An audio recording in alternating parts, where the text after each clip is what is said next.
nosso 9º encontro, e a gente espera tabular tudo isso, analisando região por região, problema por problema.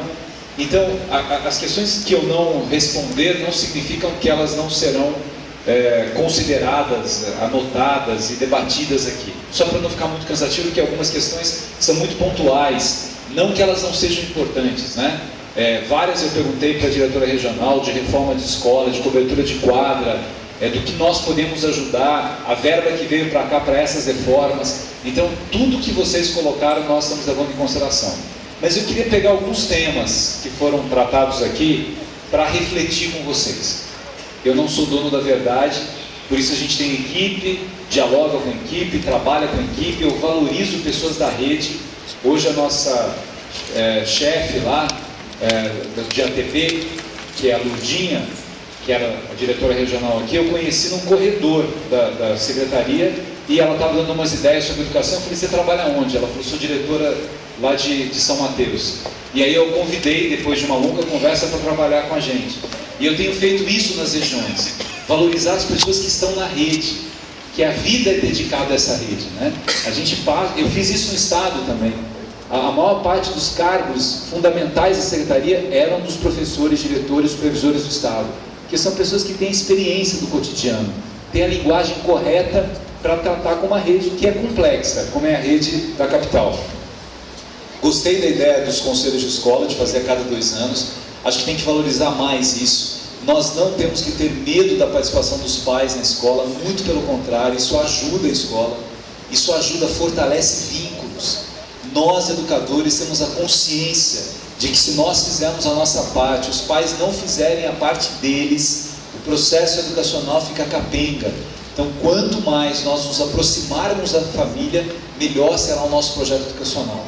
Então, eu acho que todo investimento, né, na consciência de por que existem esses conselhos, qual é a finalidade da PM, por que o pai tem que participar mais, e conversar.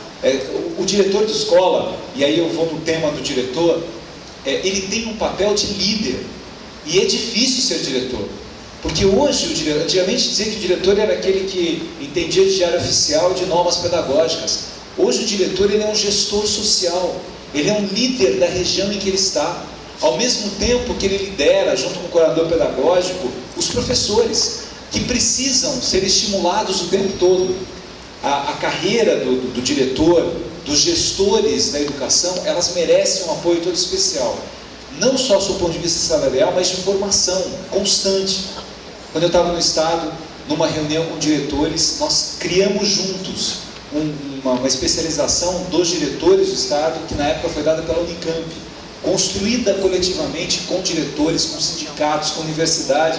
E eu acho que no processo de formação continuada, nós precisamos refletir um pouco sobre a demanda real dessa formação. O que nós, gestores, professores, sentimos que nos falta num processo de formação continuada. Porque todos nós temos que aprender o tempo todo. Todos nós. Quando se fala de formação continuada, não significa que nós não consideremos a formação dos nossos profissionais como uma boa formação. Mas é que a vida é muito dinâmica. Os tempos são muito dinâmicos. O tempo todo a gente está buscando alternativas para ver se aquilo que a gente faz é o mais correto, é o mais adequado. Os alunos trazem bagagens diferentes, realidades diferentes, os temas são diferentes, e estudar nos ajuda muito, né?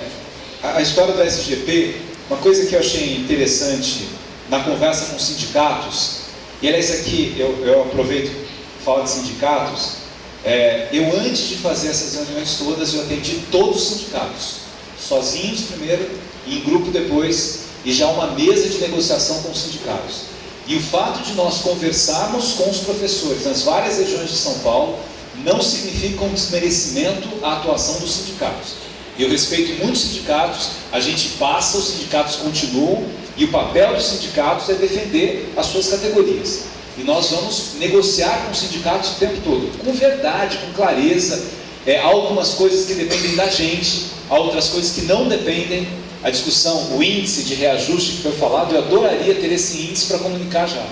Não é um ano fácil, saibam disso. Vocês estão acompanhando o que nós estamos passando, nós vamos fazer todo o esforço para nunca deixar de valorizar esses professores, analisando contas, mostrando, abrindo orçamentos da prefeitura, debatendo, falando a verdade. Uma coisa que nunca os sindicatos vão reclamar, ou os professores, é que nós escondemos coisas, não atendemos, não discutimos, não ouvimos, tentamos colocar o professor numa situação complicada de qualquer lado. Isso não vai acontecer.